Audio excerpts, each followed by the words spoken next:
d'être là. Je suis très honorée de votre présence. Et j'espère que la conférence vous apportera un petit peu quelques satisfactions au niveau intellectuel, parce que je sais que nous pratiquons ce dont je vais parler. Merci, cher public, d'être venus si nombreux malgré la pluie. Je suis tellement heureuse de vous voir là, vous mobiliser pour des démarches qu'on a entreprises depuis, et avec les institutions, une société qui a décidé de nous forger dans une identité qui nous va mal, et malgré nos combats, elle s'acharne à nous imposer sa manière de nous voir, ou de ne pas nous voir, puisque dans beaucoup de domaines, nous sommes invisibles, n'est-ce pas?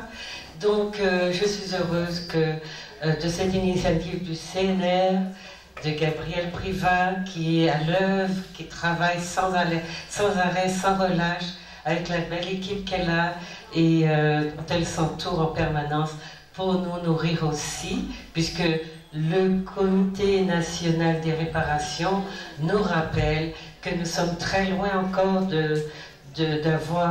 d'obtenir gain de cause, puisque nous n'avons pas seulement un État qui veut prendre, manger, avaler, digérer, et nous avec, sans même nous laisser la possibilité d'utiliser nos os, et puis qui à côté vient dire interdit de ça, pas question de réparation, et puis à côté, vous avez des élus qui continuent, qui embrayent sur dans cette logique-là, et qui nous disent pas question de réparation non plus. Donc c'est à nous de savoir que nous en voulons, et de prendre les dispositions par notre assiduité, notre combativité, notre volonté de nous restituer, restaurer, rétablir dans notre humanité. Ça, c'est la chose qu'on nous a enlevée en premier. Et donc, je vous souhaite bonne écoute. Je souhaite aussi aux collègues qui sont là et qui vont vous parler de choses très importantes. Bon après-midi. Et puis, j'espère qu'on aura le temps, l'opportunité d'échanger. J'avais à vous présenter 2 supports vidéo et mon PowerPoint, mais bon, je vais le lire un peu comme ça, en m'aidant aussi de mes documents écrits. Alors, ce que je voulais vous dire, c'est que c'est vrai que ce que nous apprenons à l'école, dans les institutions, la façon de penser, les méthodes éducatives, les supports que nous avons, nous apprennent à penser et à bien nous occuper des affaires du maître. Et quand je dis le maître, je dis la puissance coloniale qui s'est installée chez nous et qui nous impose de l'aider à bien nous coloniser, à bien exploiter nos richesses, à bien être de bons élèves, de bons élus, de bons... Voilà, tout ce que vous voulez. Et de ce fait-là, nous ne savons rien de nous. Le fait de ne rien savoir de soi, à côté d'une entité qui occupe votre espace en permanence, est un handicap grave. Parce que le sentiment que vous avez de n'être rien, comme l'a si bien dit Suzy, qui a été formidable, c'était d'une beauté, mais vraiment, qui m'a transpercé le cœur. Donc je voulais aussi remercier Suzy. Vraiment, c'était extraordinaire. Donc, le fait de vivre à côté d'une entité qui prend toute la place, qui vous dit que c'est elle, c'est moi qui, c'est moi que, c'est moi car, qui vous dit tout le temps, elle n'a jamais, elle est insatiable, elle n'a jamais assez, n'en a jamais assez, puisqu'elle a une figure de graisse qui est habituée à se nourrir, peut-être de graisse vampirisante, qui est habituée à se nourrir du sang de ses victimes. Ce fait-là est un fait que j'ai interrogé très tôt. Donc j'avais d'autres possibilités, j'ai été punie parce que je ne les ai pas choisies, mais je savais que je ne pouvais pas vivre, parce que je n'ai jamais eu envie d'être le peuple des autres, d'être l'esclave des autres, ni d'être dans la culture des autres. Je savais qu'on en avait une, et qu'elle était puissante, et qu'il fallait juste qu'on lui donne la place qu'elle méritait. Donc tous mes travaux de recherche ont porté effectivement sur nos traditions, et sur ce qui nous caractérise. Parce que pour dire à l'autre en face, tu n'es pas seul, ou pousse-toi un peu parce que tu étais dans le laisse-moi la place, ou pousse-toi que je m'y mette, eh bien moi aussi, je suis investie d'une culture, j'ai confiance en moi, je me sens beau, belle, grande, et puis, je suis tellement plus vieille que toi, tellement plus vieux que toi. Toi, l'enfant qui vient de naître, tu viens me donner des leçons. Tu prends toute la place, comme une espèce de petit boulimique qui n'en a jamais assez de tout prendre, d'attirer tous les regards, de tout avaler, tout absorber. Ça suffit. On dit à un moment donné qu'on existe aussi. Mais on ne peut pas dire à côté des gens qui ont déployé toutes les sciences humaines de l'humanité, puisqu'elles sont leurs inventions, on ne peut pas leur dire, voilà, moi aussi j'ai une culture, si on ne l'a pas, comme on dit, définie, ethnographiée, anthropologisée. Et puis ça, il n'y a qu'à travailler. Donc il faut que nous soyons à la hauteur du combat qu'on veut mener. C'est-à-dire que je ne pourrai pas dire aux dominants, pousse-toi de là que je m'y mets, parce qu'ici c'est d'abord moi, et que je sais ce que je suis. Je suis quoi sur le plan religieux? Je suis quoi sur le plan de l'alimentation? Je suis quoi sur le plan de l'histoire? Je suis quoi sur le plan culturel? J'entends des gens dire, oui, on est un beau mélange, etc. Depuis quand mélange fait civilisation? Depuis quand mélange fait culture? Depuis quand, sans le noyau central, sans l'apport central d'un groupe qui définit les limites de notre expansion, parce qu'on a tendance à être un peu comme des buvards, sans la prise en compte du peuple qui a posé les bases de la civilisation, qu'on peut toujours enrichir, on peut toujours y ajouter des choses, ça n'en a pas d'existence. Une culture n'est pas un mélange. On ne parle pas, les Français qui prennent tout dans le monde, qui ont tout copié dans le monde, ne disent pas, sont en train de nous dire qu'ils sont une grande culture, une grande puissance, une grande civilisation. Qui on peut dire, moi, une grande puissance, et tu n'as pas la peau de tes fesses qui t'appartiennent, pardon. Non, j'ai besoin de comprendre. Donc, je suis dans des constructions. Je suis dans une construction de la puissance dominatrice qui me dit, voilà. Et du coup, moi j'ai besoin de savoir, quand je vais m'opposer ou bien lui dire de se pousser un peu aussi que moi je m'y mette, j'ai besoin de lui dire voilà ce que je sais que je suis, et qui fait que tu ne pourras pas prendre toute la place en me disant que c'est toi la civilisation, c'est toi la culture, et c'est toi qui mérites que les regards du monde entier soient attirés sur toi ou sur ta culture, ta civilisation. Donc il fallait que je comprenne, c'est pour cela que j'ai travaillé sur l'entraide entre autres, parce que j'ai travaillé sur beaucoup d'autres choses, et je continue. L'entraide pour moi, c'était, enfin, à force de recherche, j'ai compris que c'est ce que nous appelions le coup de main.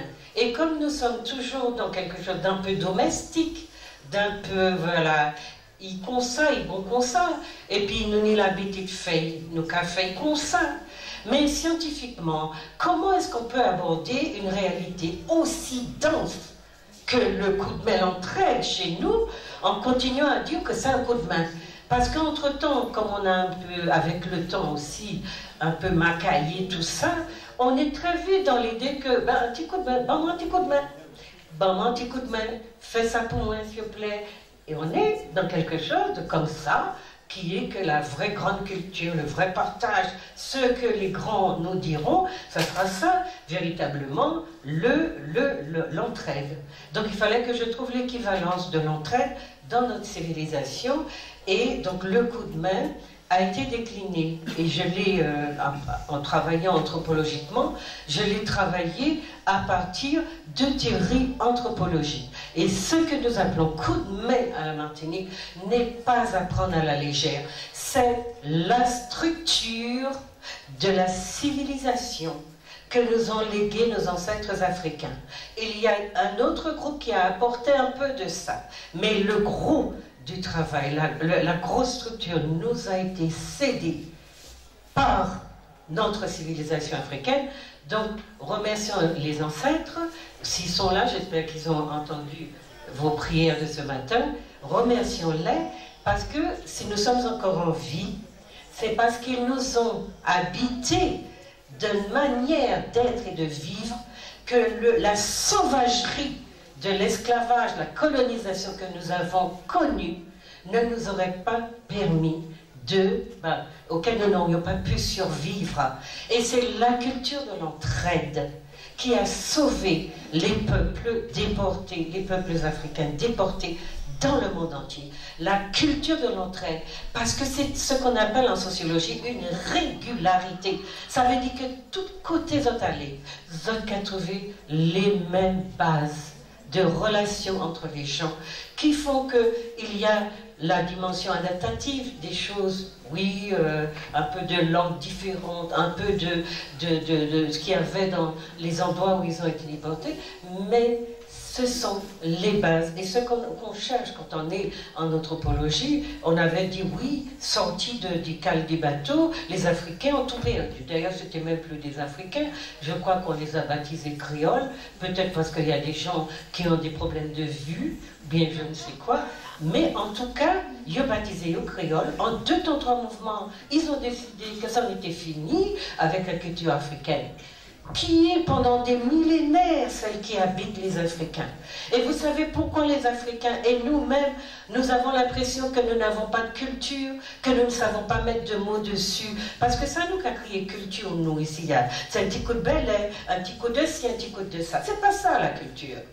Les Africains sont si vieux dans la civilisation de l'être, dans la socialisation de l'être, qu'ils n'ont plus de distance entre eux, qui sont des êtres profondément civilisés, cultivés, et les autres qui ont regardé la distance, la culture avec distance, parce qu'ils y accédaient plus tardivement. Et c'est pour cela que beaucoup de Noirs croient que la culture, c'est les Blancs, ce sont les Blancs, les autres qui l'ont, parce qu'il n'y a plus de distance. Ils ont fusionné, ils sont tous de culture, leur corps, leur entité entière est une entité culturelle, profondément civilisée. Vous comprenez? Donc pour chercher dans ça, comment nous allons nous définir, c'est compliqué, parce qu'on ne voit pas la distance tellement on l'habite.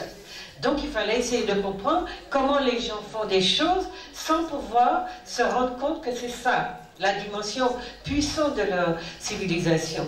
Donc, en faisant le travail sur la définition de l'entraide, eh bien, je suis arrivée à... Mamaïla, arrêtez pas les souplés. Donc, en faisant le truc sur l'entraide, j'essayais de nous dire que, bien sûr, nous étions versés dans un moule colonial très, très, très dur, très scélérat, qui nous a déshumanisés, mais que ces gens-là étaient dans l'installation d'un système dans les pays qu'ils ont conquis. Et ce système est venu, puisque nous sommes ceux avec qui le capitalisme va naître, nous sommes des sociétés pré-capitalistes, le nouveau monde, la mondialisation, c'est nous qui avons apporté la richesse à ces gens qui nous crachent dessus aujourd'hui. Donc il me fallait comprendre, donc distinguer les deux entités, c'est pour cela que j'ai dit que nous sommes une société bicéphale, c'est-à-dire qu'il y a la tête occidentale, qui est une tête basée sur le capitalisme, la spéculation à tous les niveaux, et qui a déshumanisé des êtres humains les plus civilisés depuis la nuit des temps, qui les a déshumanisés pour pouvoir les installer comme petits outils dans ces champs, dans ces trucs, dans sa folie des grandeurs, puisque depuis que le blanc a rencontré le noir, permettez-moi, monsieur est devenu de ce que de, madame est devenue de ce que de, les liches sont devenus de ce que de, parce qu'ils pouvaient appuyer leur pseudo-supériorité sur le dos des nègres qu'ils ont déshumanisés pour se faire. Donc, à partir de là, il fallait que je comprenne qui nous étions, comment, quelle civilisation de quelle civilisation nous pouvions nous revendiquer. Et c'est à partir de cela que je dis que nous sommes une civilisation de l'entraide. Ça signifie que, ça ne veut pas dire petit coup de main, ça ne veut pas dire toute la civilisation dont nous sommes porteurs, héritiers d'une façon ou d'une autre, directement ou par d'autres voies, est basée sur l'entraide. Donc j'essaie de faire ce qu'on appelle pas des études de cas, mais des monographies pour voir chaque aspect de cette culture-là. Donc j'ai travaillé sur l'alimentation, là c'est sur le jardin, sur la façon de concevoir l'esthétique. Et à tous les niveaux, je retrouve au centre de notre civilisation. Je dis civilisation, je le répète, et je veux que nous parlions de nous en termes de civilisation. Anthropologiquement, nous avons tous les éléments pour le faire.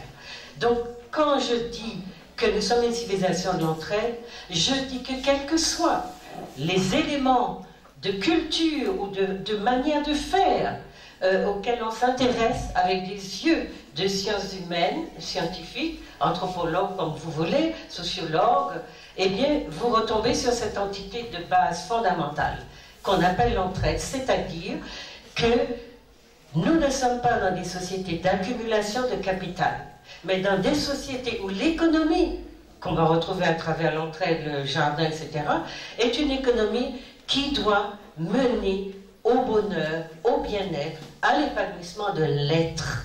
Et pour cela, on ne met pas en place une économie pour accumuler, pour aller se faire de l'argent, pour nous empoisonner comme on le fait actuellement, et puis pour se laver les mains, comme si on était, totalement innocent, et puis en disant, oui, l'homme a fait, l'homme a détruit la nature, l'homme a fait ceci, cela. Tout d'un coup, l'homme est devenu une seule entité.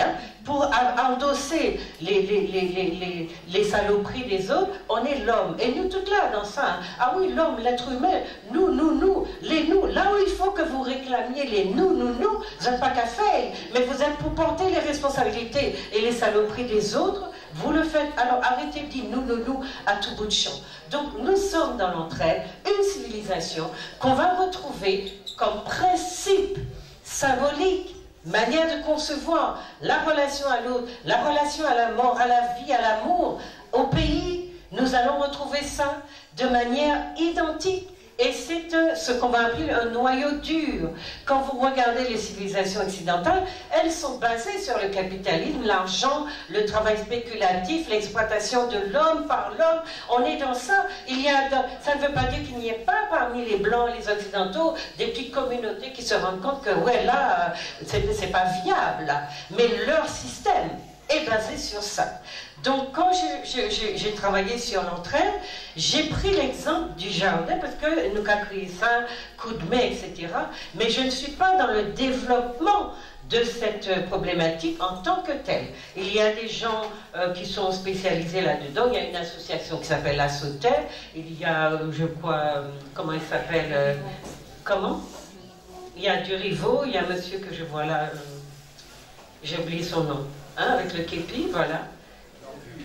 À M. Barduri. Donc voilà, il y a des personnes qui travaillent de manière monographique sur la sauterre en tant que pratique culturelle. Et je voulais vous montrer justement un petit film où on voit donc dans l'est de l'Afrique des pratiques qui ressemblent aux nôtres. Ce matin, j'ai repassé en revue plein de petits documentaires où on voit les Africains travailler comme, d'ailleurs, d'après des principes que les colons qui les connaissaient ont utilisés pour les rentabiliser dans la plantation. Ils sont toujours ensemble à travailler tout près les uns des autres, à utiliser la musique, etc. Les colons ont utilisé ce principe-là à fond, alors que les Africains l'ont inventé pour eux, pour survivre dans des conditions parfois climatiques qui pouvaient être difficiles. Donc, quand je prends l'exemple du jardin, du coup de main, je dis simplement que la façon collective que l'on a de concevoir le travail, la rencontre et après de se parler, se récompenser, etc., est profondément humaine. Elle n'est pas basée sur l'idée de faire du profit sur le dos des autres. Ce qui n'empêche pas qu'aujourd'hui nous divini koyo. Il y a un lot qui aime faire profit sur le dos des autres. Donc il faut qu'on connaître sa civilisation peut nous aider peut-être à revenir, comme on dit, revenir chez nous, revenir à la maison.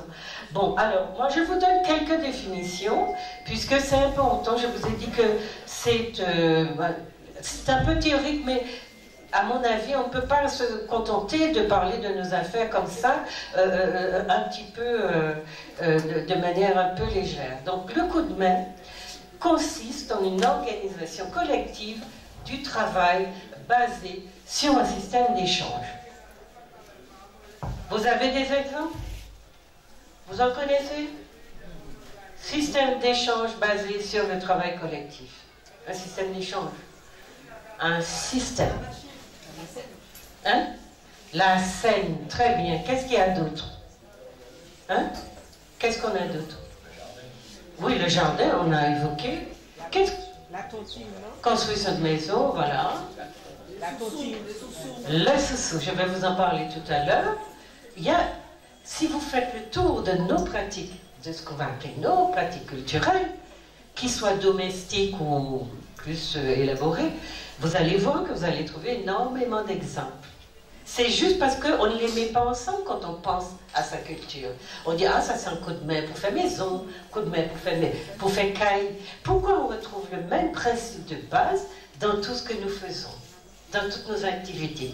C'est parce que c'est un principe qui régit notre vision du monde, notre rapport au groupe, au collectif, et qui dit que, j'entends, ensemble on va plus loin, mais les Africains savaient ça depuis la nuit des temps, puisqu'ensemble, ils ont mis toute leur énergie, mettaient toute leur énergie pour aller plus loin et plus vite, si bien que il n'y a pas de travaux qui n'aient pas été réalisés par eux en dehors de ça. Vous regardez les femmes piler le mil, il n'y a un qu'à lever, l'autre qu'à baisser, il y a un qu'à lever, l'autre qu'à baisser. Ah, Dieu! Elles ont machin pilé des tonnes de mil ou d'une journée. Donc on est dans ça tout le temps. Ce concept d'entraide-là doit se comprendre comme étant donc une sorte de pulsion qui consolide le groupe. Vous avez vu que chaque fois que l'Afrique a pensé, c'est maintenant, je vous dis, avec sa bourgeoisie européanisée, qu'elle fait un peu, qu'elle part à volo. Mais toutes les fois qu'il y a eu à penser des choses, elles se sont faites collectivement. Même les mutuelles que vous avez ici, vous savez bien, les mutuelles c'est plus institutionnalisé, et pourtant qui mène une mutuelle Martinique? Le sous-sous c'est quoi? C'est l'ancêtre des banques que les Italiens ont récupérées. Sauf que les Africains le faisaient sans intérêt, et que ces Blancs mettaient des taux d'intérêt exponentiels. Et non seulement ils prennent sa quitte azote pour y servir, mais ils mettent un intérêt d'azote qui est grand comme ça, et bien c'est Blanc qui est petit comme ça. Voyez, donc votre culture, notre culture a servi et sert à notre domination. Nous avons donné beaucoup aux Européens des traditions qu'ils ont développées et qu'ils exploitent à grande échelle sans nous en faire bénéficier. Et là, c'est pas dans l'entraide. On fait la différence entre une civilisation de l'entraide qui a le souci du collectif et de tous, et la différence avec les Blancs fonctionnent un peu en clan. Ils s'occupent de la famille, parce que quand ils vous font des taux d'intérêt, j'ai un éditeur ici, je lui ai demandé pourquoi tu donnes 10% aux Blancs et à moi tu me donnes 8%. Il m'a dit c'est comme ça. Et il vit à la Martinique, il vit de la Martinique, il fait tout, il profite totalement du système qui est en place ici, avec nos paysages, tout ça. Eh bien, voilà. Ils ont un esprit de clan et le font délibérément, ils n'ont pas de compte à nous rendre. D'accord? Donc, pour continuer, il y a un monsieur, alors je ne veux pas mettre de la politique dedans, mais il a écrit un truc sur l'urbanisme, et je vous dis, il s'appelle monsieur Letchimi. Voilà ce qu'il dit. Dans l'espace des mangroves humaines, le coup de main est une pratique sociale basée sur un référent rural. Donc il l'a réduit. Qui serait une production interne à la région où elle se pratique et dont les termes de l'échange sont en nature. Le terme de l'échange s'entend en nature. On n'est pas dans le troc nécessairement quand on est dans l'entraide. Si on dit que c'est basé sur l'échange en nature, on considère... Bon. Il s'agit d'une économie informelle, qui n'était pas informelle pour les Africains, qui vit, donc cette économie informelle vit de l'économie formelle, puisque c'est d'elle qu'elle tire son flux financier. Ce système économique parallèle constitue une pratique sous-jacente puissante, nous dit l'auteur. Cependant, on met l'accent sur le coup de main en tant que principe du travail collectif, ici quand même, mais ce n'est pas, le travail collectif n'est pas, comme je l'ai dit, relégué à l'espace agraire, rural, paysan, culturel. C'est un système qu'on va retrouver dans tout ce que nous avons conçu, nous.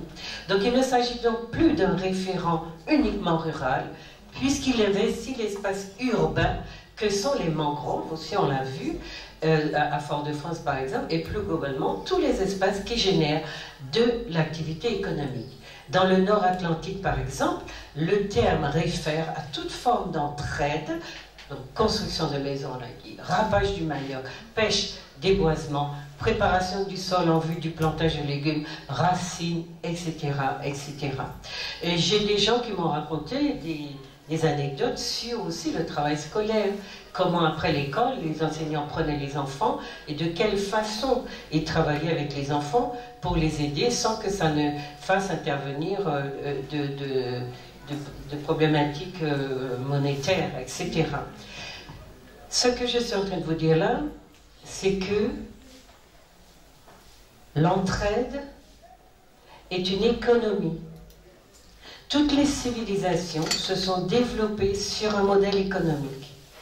À côté de tout ce qui fait la nécessité de faire face aux besoins de la survie, il y a donc des traits culturels qui sont la danse, la musique, etc.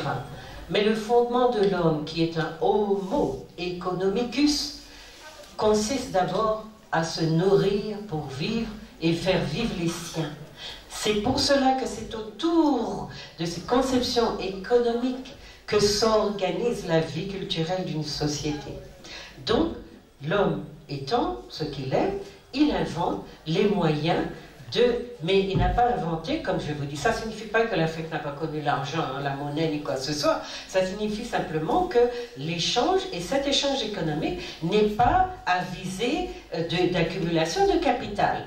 Parce que l'accumulation du capital ne peut se faire qu'au détriment de celui qui travaille, étant donné qu'en contrepartie, on peut ou ne pas lui donner de payer comment on va dire, son travail, mais c'est une méthode d'utilisation, d'exploitation des uns par les autres qui n'a pas du tout, qui ne procède pas du tout de la philosophie de l'entraide. L'entraide est donc une notion qui couvre une dimension factuelle et culturelle. Quand je dis factuelle, elle est basée sur un certain nombre de faits. Il réfère donc à un univers à la fois matériel et symbolique. Et on a des cultures, des codes, des représentations. Et ce que je veux vous montrer, c'est comment la culture de l'entraide est structurée chez nous. Et vous allez comprendre pourquoi il y a des formes de conflits que nous vivons sans savoir que c'est parce que nous avons rompu les codes que nous sommes installés dans des conflits. Alors généralement, la définition commune, très réductrice, qui est donnée à l'entraide dans le domaine agricole seulement, c'est celle d'un coup de main au son du tambour. Pris en tant que civilisation, l'entraide est l'incarnation même de l'existence effective d'une socialité paysanne bien enracinée dans nos régions. Elle permet de comprendre l'autre identité, l'autre identité des sociétés caribéennes. Donc cette autre identité dont je vous ai dit qu'elle est basée sur l'entraide. Mais je vous ai montré, bien que ça soit chez nous, beaucoup dans le domaine agraire, chez nos paysans, même si on nous dit qu'il n'y en a pas, que se sont préservées ces pratiques-là, c'est important à cause de la façon dont historiquement notre peuple a conquis sa liberté et a dû récupérer le peu d'espace libre qui lui restait pour développer son modèle. Et ce modèle, c'est celui qu'on trouve sur les mornes, que nous appelons de toutes sortes de noms, mais qui est en fait un véritable modèle. Aujourd'hui, j'ai vu qu'on appelle tout ça, là, toutes ces traditions permaculture, mais nous sommes habitués du fait que voilà, on enrichisse le monde et puis le monde vient baptiser tout ce que nous faisons, mettant des noms dessus. Et puis nous-mêmes, là, nous comptons, moi, c'est moderne. Hein. Je ne vais pas parler de coups de main, de jardin, bocase, machin, vinaigre. Non, permaculture, c'est 100 000 fois plus. Eh bien, à la permaculture, c'est les traditions africaines. Quand j'ai fait mes recherches pour le livre qui parle de ces traits-là, qui s'appelle La culture de l'entraide, quand j'ai fait mes recherches, je me suis arrêtée à moins 9000 ans avant l'ère moderne sur ces pratiques de permaculture que les Africains connaissent depuis toujours. Moins 9000 ans. Donc c'est pas pour... c'est pour ça que je vous ai dit, il nous faut des chiffres de la science et asseoir bien nos savoirs. D'accord? Alors, l'entraide que j'appréhende en tant que civilisation est le soubassement même du rapport à la terre, au travail, à la culture de manière générale, libre des afro-descendants. Il est répandu dans toute la Caraïbe, qui a été marquée par le système esclavagiste et donc par l'importance numérique des Africains asservis. À la Martinique, singulièrement, plusieurs modalités se sont relevées. Si on prend seulement la question du jardin, ou de la culture agraire, la sautelle, la voie bœuf, ras les seines, donc il y a aussi dans la paysannerie, Gragé manioc et la rivière les Arts, la fautaie, etc. Musique et chant qui accompagnent le travail des coups de main, forme de travail collectif pour les travaux des champs ou dans les bois pour la construction des maisons, etc. Dans les communes situées sur les hauteurs, comme c'est le cas du Mont-Nevers, eh bien, on a des mots aussi pour parler de cette culture-là, de ce rapport à la terre. En Haïti, on parle de coup de main, hein, on combite. Le coup de main, c'est le combite. En Guadeloupe, on parle de convoi. Et donc, il y a un grand nombre de similitudes donc, dans toutes ces structures. J'ai trouvé, au Venezuela, des formes similaires, mais il y en a dans toute la Caraïbe et l'Amérique centrale, etc. Alors, les Noirs, donc on trouve des traces de cette culture des Noirs dans différentes institutions. Par exemple, au Venezuela, on parle de Cayapa ou de Cayap à Trinidad. C'est une institution d'aide mutuelle, semi-formelle, pratiquée dans les campagnes à la fois pour les travaux des champs et la construction des maisons. Les Cayaperos sont aussi obligés de participer à des travaux communaux. Chaque membre peut convoquer une Cayapa pour travailler dans ses champs. Mais il a aussi l'obligation de travailler pour les autres. Et c'est là aussi qu'on va comprendre que nous avons rompu un certain nombre de codes. Vraiment un petit coup de main, au capran et au pacaba. Au capran, pacaba. C'est pas ça la civilisation de l'entraide. C'est au capran et au caba. Si nous avons respecté ces codes-là, nous avons fait des heureux avec ceux avec qui nous avons échangé. D'accord? D'ailleurs, bar, c'est un mot africain. Bon, notre ami va nous l'expliquer. Le bénéficiaire de la Cayapa offre le boire et le manger à ses collaborateurs et le soir, il les invite à une fête. Vous voyez, donc c'est une dame qui s'appelle Angelina Paula-Keltz qui a écrit ça. C'est un peu une petite brochure comme on trouvait chez les Canadiens qui étaient à Font-Saint-Jacques. Donc vous voyez, quand vous regardez la définition, la description du phénomène, il n'y a pas de grande différence avec ce que nous avons, nous, dans nos pratiques. Alors, voilà. Il y a deux approches anthropologiques, hein, du coup de main. Deux approches, l'approche anthropologique. Donc celle qui mérite qu'on la saisisse dans ses fonds, qu'on le saisisse dans ses fondements théoriques, empiriques, institutionnels, donc pour les Caribéens que nous sommes, entre autres, fondements théoriques, empiriques, institutionnels. Ça signifie que le coup de main, c'est pas un petit machin qu'on pratique quand on a besoin de soulever un poids trop lourd ou bien quand on a besoin de faire un petit chemin pour arriver chez soi. Il faut saisir l'esprit de l'entraide. Ça veut dire dégager les traits caractéristiques qui autorisent à l'évoquer en termes de civilisation. Quels sont ces traits caractéristiques? C'est ça. Je me suis appuyée pour travailler anthropologiquement sur la question, sur Marcel Mauss, qui est un anthropologue, et qui a expliqué le phénomène de l'entraide, puisqu'on peut l'anthropologiser. C'est un phénomène qui est basé sur ce qu'il appelle un échange qui se construit de la façon suivante. Il y a le don et le contre-don, auquel se rattache notamment l'entraide agraire, qui est un domaine que nous avons beaucoup, où nous avons beaucoup préservé cette notion d'entraide. D'accord? Donc, la démarche de Mauss, Marcel Mauss, son livre s'appelle Sociologie et Anthropologie, transcende simplement la simple description des faits. Il nous parle de données sensibles et discrètes pour s'efforcer de saisir le système de relations qui fonde le modèle d'échange qu'il analyse. Donc, on vous a parlé de modèle d'échange, on vous a parlé de système de relations. C'est important. Un système de relations, c'est comment nous établissons le lien social entre nous, comment nous l'entretenons et qu'est-ce que nous en faisons.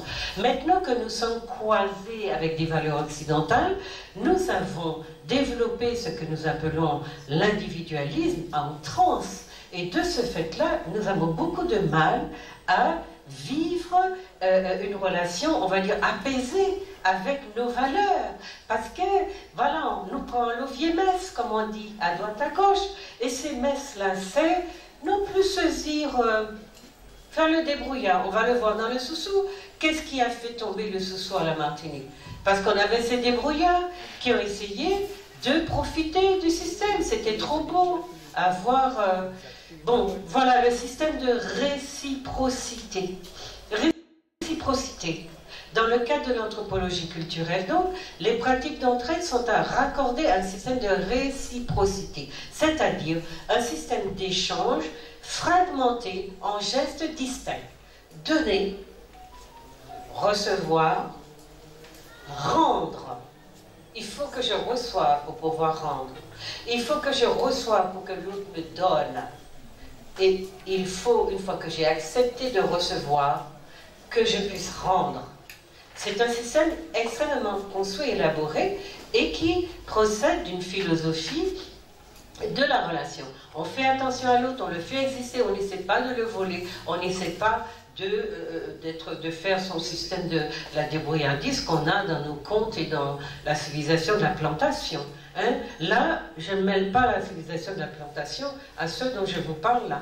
Parce que cette civilisation, cette culture de la plantation, elle est sans arrêt en train de parasiter cette tendance, on dira, assez spontanée que nous portons.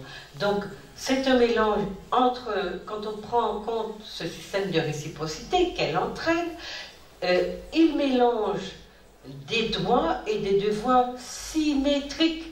On n'est pas dans l'implantation qui nous a installés dans des rapports asymétriques, inégalitaires, injustes. Dans l'entraide, on est dans des rapports symétriques. Donc ce sont, si vous voulez, c'est un principe qui est basé sur une philosophie unitaire et solidaire. Donc on travaille sur ce principe-là. C'est un système économique, je vous l'ai déjà dit. Il ne faut pas rester dans l'idée que oui, on n'est que basé sur un échange. Tiens, je prends ça, je te donne ça, ou je t'achète ça, et puis je me retire, enfin je m'en vais. Non, le système tel qu'il fonctionne oblige la relation, oblige qu'on s'attache à la relation et qu'on lui donne une place, un temps qu'on n'a pas quand on va peut-être aujourd'hui dans les machins modernes, mais ce temps-là, d'ailleurs, on l'a aussi dans le système vous l'avez dans les systèmes de salutation. Nous, quand déjà dit, ah, qu'est-ce qu'il est embêtant, et maman, et papa, comment tu vas, comment il va, comment elle va, comment ils vont, comment nous allons, comment vous allez. C'est ça que nous avons perdu d'habitude, comme habitude. Mais c'est comme ça, c'est qu'on se salue encore dans beaucoup de régions du continent et que nos ancêtres, nos aînés se saluent. Bon, ma nouvelle maman, bon, ma nouvelle papa? Bonne nouvelle, un tel. Qui c'est qui vient? Et puis vous avez à dire, voilà, j'ai besoin de graines de riz, eh bien, il faut passer un quart d'heure là à réchauffer la relation. Ça ne vous dit rien? Réchauffer la relation. À partir de là, on vous donne. Notre culture est fabuleuse. Et je regrette tellement qu'on ait perdu tout ça. C'est fabuleux, parce que le temps dans lequel on est là, le temps des Occidentaux, ne nous permet pas de rester debout 20 minutes qu'elle dit « et maman, et papa, et tonton, et tati ». On n'a plus le temps, on est pressé, on a rendez-vous, il faut ci, et puis il faut compter 2 heures dans les embouteillages pour un oui, pour un non. Ou prenez-vous le temps de pratiquer cette civilisation du temps? Cette civilisation qui s'écoule, qui a besoin de temps pour que l'humain existe. Où est-ce que vous prenez ce temps-là? Vous comprenez? Ça, c'est nous, c'est notre civilisation qui est en dérade à cause, justement, de sa confrontation, de son vivre ensemble avec une autre civilisation qui ne lui laisse pas d'espace. Parce que là, on est en rendez-vous, sur un retard. Voilà. Vous êtes sanctionné, vous êtes dans un stress permanent. D'ailleurs, de quoi souffrons-nous? De quoi mourrons-nous? De maladies cardiovasculaires. Elles sont dues à quoi? Voilà. Donc on a compris, vous avez compris comment notre civilisation est comprimée, comment elle a du mal à s'exprimer, parce qu'il nous faut du temps pour la vivre. Voilà. Donc c'est un système économique, mais ce n'est pas un système, c'est une totalité. Ce n'est pas une entité socio-économique indépendante. Je n'entre pas dans le supermarché de la civilisation de l'entraide pour en ressortir 10 minutes après avec mon petit paquet, je m'enferme dans ma valise, dans ma voiture et je rentre chez moi. Non. C'est un système, ce n'est pas une entité indépendante des autres relations. Des autres qui entourent le fait d'avoir besoin d'acheter et de partager, ou bien de partager du temps, des paroles, de la connaissance, etc., etc. Et quand l'autre vous pose autant de questions, c'est qu'il s'intéresse à vous, c'est qu'il a besoin de savoir aussi que vous allez bien, parce qu'on forme un collectif, avant tout. Et ce collectif-là, eh bien, pour qu'on aille bien, il faut qu'on le sente exister. Ça, c'est important. Et si on a perdu ses habitudes, eh bien, on est... voilà. Donc, dans le système dans lequel on est, il y a 2 modèles économiques qui s'affrontent. Un modèle qui est basé sur l'économie de plantation spéculative, la monoculture notamment, et l'autre qui est basé, si on reste dans le champ agraire, qui est basé sur l'économie traditionnelle, et qui est basée, elle, sur la polyculture. C'est pour ça que je vous ai dit, on vous a parlé de perma plutôt que de poly, faites avec. Mais ça, le système de jardin qui produit toute l'année, sans que les gens aient à mourir de faim ou bien à les mendier leur nourriture, c'est en Afrique qu'il a été conçu, dans un climat tropical, pas dans un climat tempéré, parce qu'ils ont l'hiver et qu'il faut arrêter, les productions s'arrêtent, que le sol n'est plus utilisable. Rien que ça vous dit pourquoi c'est vous qui l'avez inventé. D'accord? Donc, on arrête en hiver, machin truc, et on ne fait pas. Alors, dans le livre, je n'ai pas d'image à vous montrer, mais dans le livre, je fais un sorte d'état des lieux des différents jardins qui ont existé, parce qu'on dit, oui, c'est pas africain, c'est pas africain, c'est amérindien, donc il y a un tas de mélanges, parce que c'est propice du fait qu'on n'a pas travaillé assez anthropologiquement l'apport de chaque groupe. On a tendance à confusionnellement dire oui, mais ça c'est amérindien, ça c'est africain, et tout l'importance du groupe des Africains qui a, on va dire, comment on dit ça, lancé. Non, le mot ne me vient pas, mais je vous dis lancer une dynamique très importante parce qu'un groupe dominant numériquement a un impact sur l'environnement, qu'on le veuille ou non, même si on lui donne, on l'empêche d'accéder à soi, à la preuve c'est que nous avons préservé quand même beaucoup de choses. Donc, dans le type d'économie dans lequel nous sommes, la polyculture est ce qui caractérise, si on va dans le système de l'entraide pour chercher ce qui revient à la question agraire, eh bien c'est la polyculture, c'est-à-dire le système que nous avons appelé très tôt, qu'on donnait un petit lopin aux esclavagés, qu'ils faisaient à côté de chez eux, etc., et que nous avons appelé. Donc il y avait jardin bocal, jardin potager, jardin à nègre, ou je sais pas, voilà, des noms qu'on avait donnés. Et le jardin nègre ou le jardin à nègre était intéressant parce que justement ils plantaient comme on ne plantait pas sur la plantation. Et les maîtres ne connaissaient pas ça parce que eux d'abord ils venaient d'ailleurs, ils ne connaissaient pas le climat tropical et ils ne savaient pas survivre. Comme ils sont arrivés avant les Africains ou pendant qu'il y avait encore des Amérindiens, ceux-là leur ont appris à survivre dans ce milieu-là. Mais aucun blanc ni aucun Amérindien, à mon avis, n'a appris à des Africains qui viennent d'en face à survivre dans un milieu tropical quand même. Je veux dire, il y a une logique dans les hypothèses de travail que nous faisons. Il y a une logique qu'il faut mettre en branle. Et pour poser les vraies bonnes questions, là, à 2 pas, on me dit, on n'est pas à 4 heures du continent. Les gens viennent de toute la côte ouest, peut-être même d'un peu plus... mais quand vous allez sur le continent, vous voyez bien que vous êtes là à 15, vous êtes chez vous. Vous retrouvez les mêmes choses. Les gens, s'ils ne parlaient pas une autre langue, vous auriez dit, eh ben mon Dieu, non, vous êtes chez... Vous sentez donc, quand les gens viennent ici et continuent à pratiquer une culture dont on me dit qu'elle est amérindienne aujourd'hui, je ne comprends pas. Je sais qu'on a dit que les nègres n'avaient pas de culture et qu'il fallait faire ce qu'il fallait pour les convaincre que c'était le cas. Eh bien, nous sommes de bons jacques-répètes puisque nous répétons ça. Et au lieu d'aller travailler sur les problématiques des gens pour avoir des diplômes qui ne servent à je ne sais quoi, travaillez sur vous, sur votre peuple. Qui est-ce qui va vous ethnographier,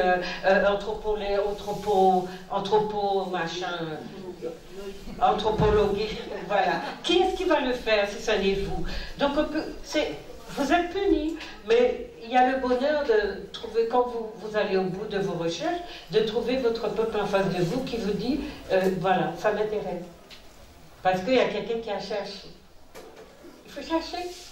Et on ne va pas vous donner. Parce que l'intérêt de ceux qui nous ont mis dans ce macadam-là, c'est de nous convaincre que nous n'avons rien. Elle l'a dit tout à l'heure, Suzy, dans son beau poème, n'est-ce pas? Donc, voilà. On continue. Merci. On continue. Il y a deux finalités dans ces systèmes. La culture coloniale qui est spéculative, je vous l'ai dit, et puis une toute autre conception du travail ou de la civilisation de l'entraide qui est intégrée dans les rapports de socialité que nous vivons au quotidien. Ces deux civilisations vivent donc, sont sur un même territoire, mais vivent donc des modes d'expression totalement différents. Ce que nous avons à comprendre, c'est nous. Comment ces deux civilisations nous travaillent? Parce que sociologiquement, c'est ça notre problème. Anthropologiquement, nous pouvons bien savoir d'où nous venons et nous pouvons repérer les traits de nos cultures d'origine. Sociologiquement, il y a des institutions qui fonctionnent ici qui nous empêchent d'être, vous voyez, de n'être que nous-mêmes. Parce que pour vivre, réussir, avoir sa maison, sa villa, la voiture, le yacht, la piscine, l'hélicoptère, il faut faire dans la culture de l'autre, du monsieur, de ce que de la civilisation grande et prestigieuse, il faut faire dedans. Vous n'avez jamais eu de piscine gratuite pour vous récompenser d'avoir donné tellement? Non? Eh bien, vous avez l'ennemi piscine. Vous pouvez courir après piscine, vos voitures, vos machins. Mais vous ne l'aurez jamais gratuitement. Donc, vous passez votre vie à vous crever à travailler pour des gens qui vous vendent des trucs dont votre pays n'a pas besoin. Vous auriez pu aller là, à la mer, tout près. Hein? Occuper vos plages au lieu de laisser les autres l'occuper pour vous. Par exemple, les occuper pour vous. Oui. Oui. Magnifique, Juliette. Voilà. Et puis, dans le système dominant, on travaille pour les autres. Dans le système de l'entraide, on travaille pour soi. Enfin, pour soi, pour son groupe. D'accord? Donc ça, ce sont des petites choses que je vous dis. Et on travaille pour satisfaire ses besoins et ceux de sa collectivité. Et puis, ce que je vous avais dit dès le départ, c'est que nous avons une culture extraordinaire quand nous prenons le temps de la regarder avec les yeux des sciences humaines, anthropologie, ethnologie, tout ça. Mais cette puissance, cette richesse, cette chose extraordinaire nous échappe parce que c'est un impensé, c'est de l'ordre d'un impensé culturel. Il ne nous vient pas à l'esprit que ces choses-là pourraient être expérimentées, travaillées, documentées et écrites dans de la documentation. Bonsoir, maestro. Bonsoir, d'accord. D'accord, je finis. Tu es venu me dire que j'ai fini. Eh bien, attends une seconde. Dès que je le vois gentil comme ça, je sais qu'il vient me dire, allez. Alors, vous retenez une chose, hein? Vous retenez une chose. Vous retenez une chose. Le système de l'entraide est un système à la fois philosophique, culturel, civilisationnel, qui brasse tout ce dont un peuple se sert dans sa vie, dans son pays, dans son espace, pour le coloniser. Enfin, je ne veux pas parler des colons comme vous les connaissez là, c'est une espèce de prédateurs, pour l'occuper et vivre avec lui. Vous avez vu, dans les endroits où il y avait des bêtes sauvages, eh bien, les Africains avaient développé un système d'habitat. Ils ne sont pas allés tuer les malheureux dans la jungle. Ils ont fait un système d'habitat pour pouvoir se évoluer. Tu m'as dit 5 minutes, j'ai pas encore 5 minutes. Tu peux rester assis, s'il te plaît, tu es bien gentil. Alors, ils ont fait un système d'habitat qui protège à la fois les animaux sauvages, eux, leur habitat, et les enfants. Parmi les peurs que nous avons, on nous a dit que c'est la cale du bateau. La cale du bateau, décidément, c'était une maison en or. C'était un château fort. Tout ce que nous avons pondu et fait, c'est conçu pendant 3 mois. Ah ben, c'est nos pays, bon Dieu, mais ça s'annouiller. Alors, ce que je veux vous dire, c'est que notre peur de la mer, notre peur des bois, toutes ces peurs-là, il faut qu'on aille les chercher sur le continent. C'est pas un calbato à nous qui est trouvé. Les conditions d'existence ils n'ont pas tué les bêtes sauvages, ils les ont pas éradiquées, ils ont vécu avec eux, mais il fallait qu'ils apprennent à leur peuple, et la mer était démontée, il fallait qu'ils apprennent à leur peuple, à leurs enfants, à se protéger de ces êtres-là, qui étaient vivants aussi, qui avaient besoin de vivre aussi, mais qui pouvaient être pour eux des destructeurs. Donc vous voyez, on a quelque chose de passionnant. Je voulais vous parler du Soussou. C'est le système, deux mots, le système de banque. Le système de banque que vous avez aujourd'hui, il y a encore des gens qui le pratiquent. Il n'y a pas d'intérêt dans le système de Soussou. Vous avez besoin de partir en vacances ou bien de créer je ne sais quoi, vous n'avez pas les moyens de le faire, vous faites un sous-sous et chacun à son tour est servi par la cagnotte. Il y a, comme nous sommes, comment? Sur la confiance. Comme nous sommes partis dans une histoire de débrouillardise, eh bien il y en a un tas parmi nous qui font sous-sous, et puis quand c'est leur tour, ils se débinent, ils s'en vont, ils disparaissent, et du coup, les autres se retrouvent à avoir cotisé pour eux sans rien. Mais voilà, par exemple, un système de banque qui était très puissant. Et en Afrique, ce système-là, notamment au Cameroun, fonctionne d'une manière tellement extraordinaire qu'il y a des vraies loges de personnes, de femmes qui travaillent sur cette base-là, et toute l'économie qu'on appelle informelle de manière un petit peu péjorative, toute l'économie de base de ces pays-là, envahis par les prédateurs multinationaux, eh bien se passe avec les principes civilisationnels de base des sociétés africaines, donc de ceux que nous avons gardés en partie comme culture, mais il suffit qu'on décide, puisqu'on est en quête d'un nouveau modèle, enfin de renouer avec notre modèle, il suffit qu'on les étudie scientifiquement pour pouvoir les réactiver. Voilà, merci d'avoir été là. Merci. Nous remercions, c'est difficile d'arrêter Juliette. Nous la remercions beaucoup pour sa contribution.